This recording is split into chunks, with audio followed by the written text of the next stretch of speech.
the backdoor China-USMCA, and the fracture in North American trade. Commentary.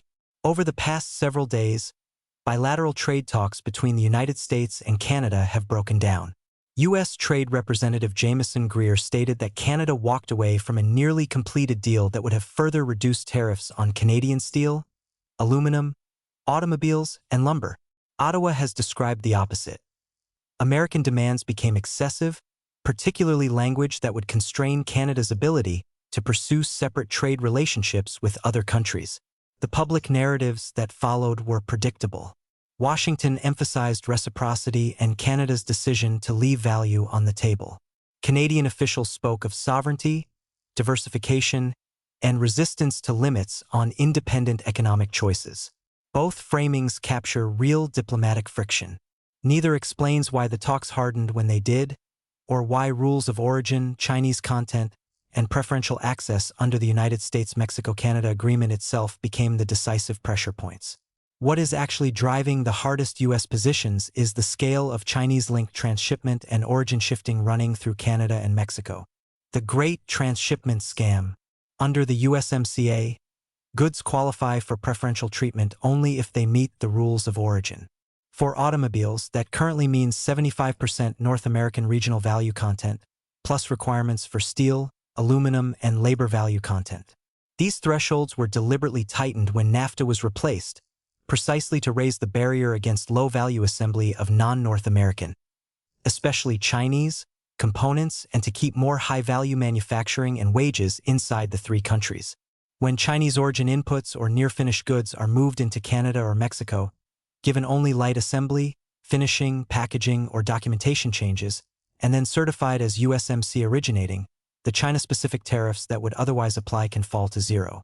The August 2026 White House Office of Trade and Manufacturing Policy Report, The Great Transshipment Scam, is explicit routing China-linked goods through Mexico or Canada and improperly securing USMCA treatment is one of the highest value forms of tariff arbitrage in the system. The same report places both countries in Tier 1 of the shadow transshipment network, diversified scale leaders whose large legitimate trade flows make detection harder. Independent estimates of annual high-risk or illegal transshipment range from roughly $40 billion to more than $300 billion. Central figures cluster around $60 billion to $75 billion. Even the more conservative numbers imply tens of billions in avoided tariff revenue, before accounting for the displacement of U.S. production and industrial capacity. Not every rise in Canadian or Mexican exports that coincides with a fall in direct shipments from China is illegal. Some reflect genuine investment. The U.S. concern is the systematic subset that uses preferential North American rules to launder Chinese content and capture the tariff differential. How it all started. This problem did not begin with the 2026 joint review. Its roots lie in the 2018 Section 301 tariffs, which covered roughly 70% of Chinese goods exports to the United States. The direct bilateral deficit narrowed, and imports of certain high-tariff products remained far lower in the U.S. market than elsewhere. China adapted. Goods that once moved directly from Chinese ports began moving through third countries with lower tariffs for limited processing and new origin claims. As China's direct share of U.S. imports declined, the combined share from more than 40 elevated risk jurisdictions rose in a near-mirror pattern. The White House report calls this the Great Reallocation. Over time, it hardened into a distributed network of production-side and logistics-side nodes. Canada and Mexico, by geography and preferential access, became particularly valuable among them. The damage reaches beyond lost revenue. Preferential North American access was meant to support higher domestic and regional production, more resilient supply chains, genuine friendshoring, and reduced structural dependency on the Chinese Communist Party's industrial system.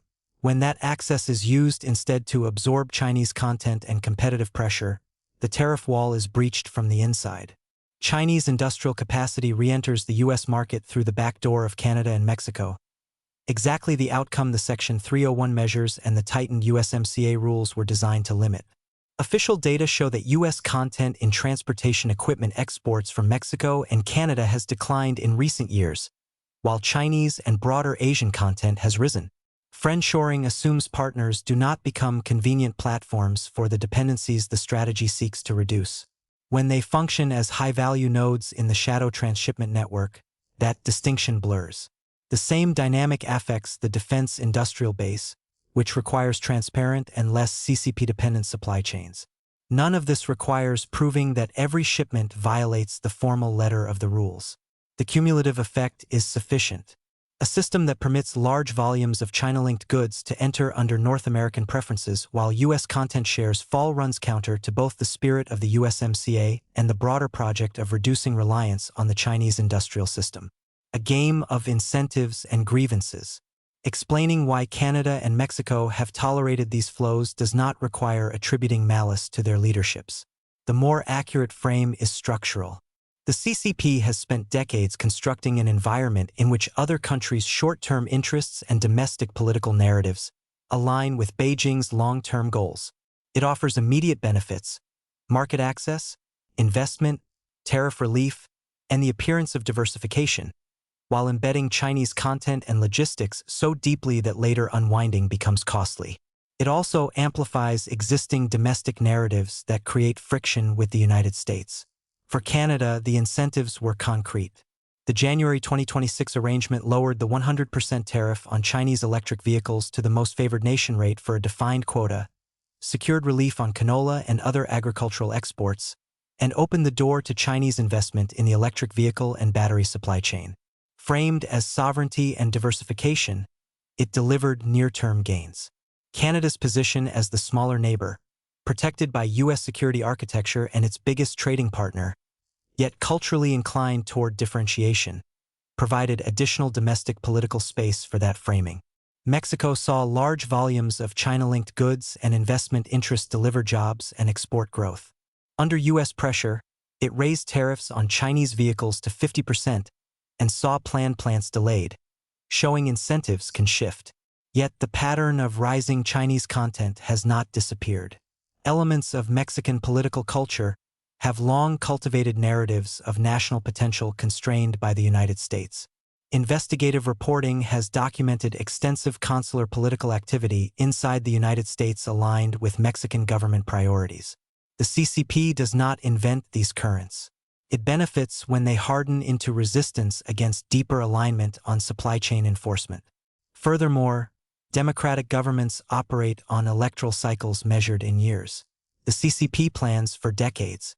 By making short-term rewards of accommodating its priorities larger and more certain than the diffuse long-term costs of resistance, Beijing turns existing narratives and incentives into instruments that advance its interests.